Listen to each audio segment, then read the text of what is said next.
গরমের জন্য আমাদের কতগুলো আমল আছে।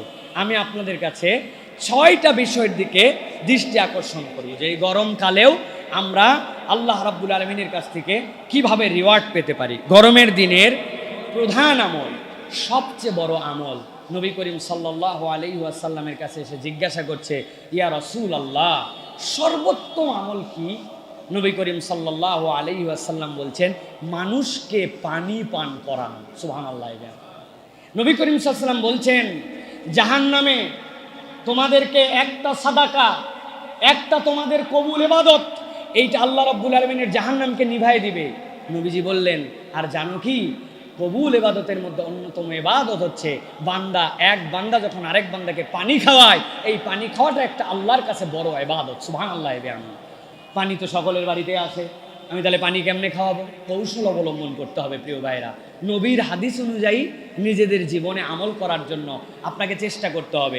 আপনার বাড়িতে একটা 5 লিটারের জার্কিং আছে, 10টা লেবু কিনে নিয়ে গেছেন, হাফ কেজি চিনি নিয়ে গেছেন, যাওয়ার পরে একটু ফ্রিজের থেকে 2টা লিটার পানি ওর সাথে মিশাইছেন, মিশে আপনি দারুস সালামের রাস্তার সামনে আসছেন, 1 টাইম গ্লাস দিয়া আমার সিএনজিওয়ালা ভাই যাচ্ছে, আমার পথিক যাচ্ছে, আমার যেই লোকের হয়তো বাড়িতে পানিও আছে সেও যাচ্ছে, আপনি তাকে 10 জনকে আমার নবী বলছে এই সময় পানি খাওয়ানো, দেখবেন ওই মানুষটা পানি খাবে আর আপনার জন্য দোয়া করবে, তার অন্তরের মধ্যে তৃপ্তি আসবে।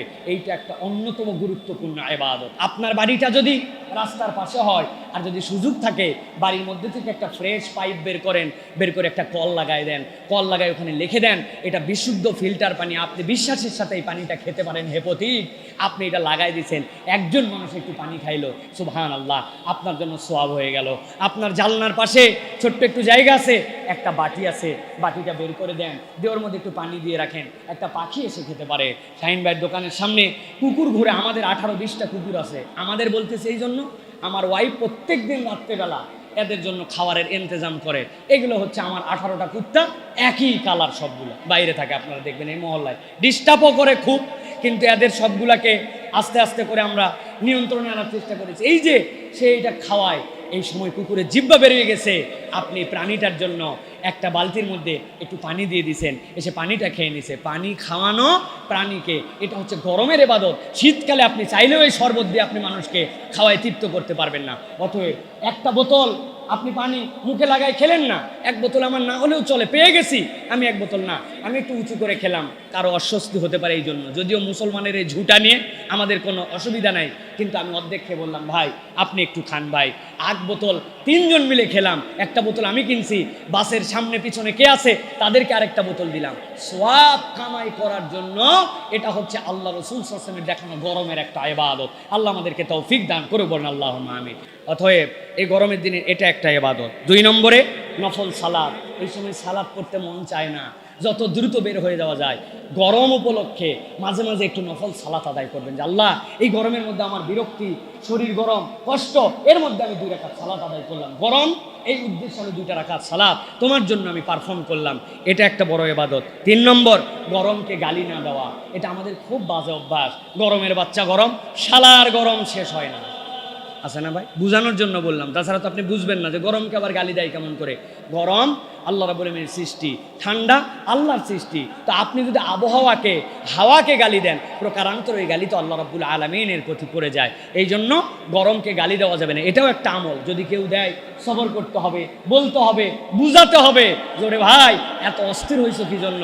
যেই তাপমাত্রা 40, এটা তো 60ও হতে পারতো, তো 40 আছে এখন পর্যন্ত, তো সহনীয় আমার আছে, বুঝ দিতে হবে এবং বেশি বেশি ইস্তেগফার করতে হবে। এরপরে আরেকটা আমল হচ্ছে সালাতুল ইস্তিসকার, সালাত আদায় করা। এটা গরমের অন্যতম একটা আমল। রাসূলুল্লাহ সাল্লাল্লাহু আলাইহি ওয়াসাল্লাম গরমের দিনে ইস্তিসকার সালাত আদায় করতেন। সালাতুল ইস্তিসকাতে নবী করিম সাল্লাল্লাহু আলাইহি ওয়াসাল্লাম খুব নম্রভাবে যেতেন, বেশি ভালো জামা কাপড় পরে যেতেন না, বিনয়ের সাথে যে আল্লাহ রাব্বুল আলামিনের কাছে হাজির হয়ে যেতেন। এই সময় রাসূলুল্লাহ সাল্লাল্লাহু আলাইহি ওয়াসাল্লাম বেশি কথা বলতেন না। যাওয়ার পর রাসূল সাল্লাল্লাহু আলাইহি ওয়াসাল্লাম 2 রাকাত সালাত আদায় করতেন, এরপর একটা খুতবা দিতেন, এরপরে আল্লাহর কাছে দোয়া করতেন। যারা মদিনায় যাবেন আপনারা ওই যে মসজিদে গামামা, ওইটা একটু দেখে আসবেন। নবী করিম সাল্লাল্লাহু আলাইহি ওয়াসাল্লাম যেই জায়গায় যাওয়ার পরে ঈদের সালাত আদায় করেছেন, যেই জায়গাতে ওই যে বাদশা নাজ্জাশী তার গায়েবানার জানাজা পড়েছেন, আর যখন সালাতুল ইস্তিসকার প্রয়োজন পড়তো মসজিদ নববীর থেকে যে ওই জায়গাতে রাসূলুল্লাহ সাল্লাল্লাহু আলাইহি ওয়াসাল্লাম সালাত আদায় করতেন। সুতরাং সালাতুল ইস্তিসকা আদায় করা। আর 2টা আমলের কথা বলবো প্রিয় ভাইয়েরা, সেটা হচ্ছে গরিব মানুষদেরকে এই সময় একটু ফলমূল কিনে দেওয়ার জন্য চেষ্টা করবেন।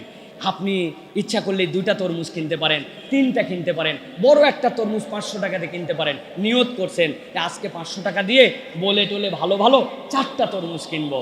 একটা আমার রিক্সা প্যাডেলার ভাই, একটা আমার পথিক ভাই, একটা আমার ব্যবসায়ী, একটা আমার পরিচিত লোক, আমার যেটা মন চাইছে ভাই এই তরমুজটা আপনি নিয়ে যেয়ে খাবেন ভাই। এই রমজানে এই এখন পর্যন্ত শত শত তরমুজ আমরা সাবার করে ফেললাম। একটা তরমুজকে আমার পক্ষ থেকে একটা ফল হিসাবে হাদিয়া পেতে পারে না? একটা কমলা কি আমি একজনকে হাদিয়া দিতে পারি না?